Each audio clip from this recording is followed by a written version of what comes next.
এরপরে প্রশ্ন হলো, স্বামী স্ত্রী দুইজন যদি জান্নাতে যায় তবে দুইজনে কি আলাদা থাকবে না একসাথে থাকবে? এটা আমাদের কোনো বোনের প্রশ্ন কিনা আমার সন্দেহ।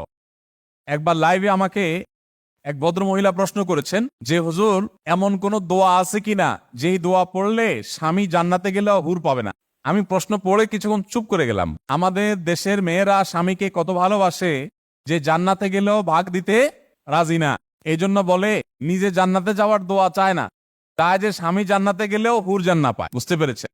এখন এই যে প্রশ্ন, সেখানে বলা হচ্ছে যে স্বামী স্ত্রী দুজনে জান্নাতে গেলে একসাথে থাকবে নাকি আলাদা থাকবে?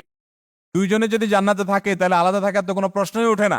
অবশ্যই অবশ্যই ইনশাআল্লাহ তারা একত্রে থাকবে। এই প্রশ্ন এক ভদ্রলোক দিয়ে গেছেন, দিয়ে যাওয়ার সময় বলছেন আরেকটা সম্পূরক প্রশ্ন আছে, মুখে বলে দিয়ে গেছেন শেষের দিকে।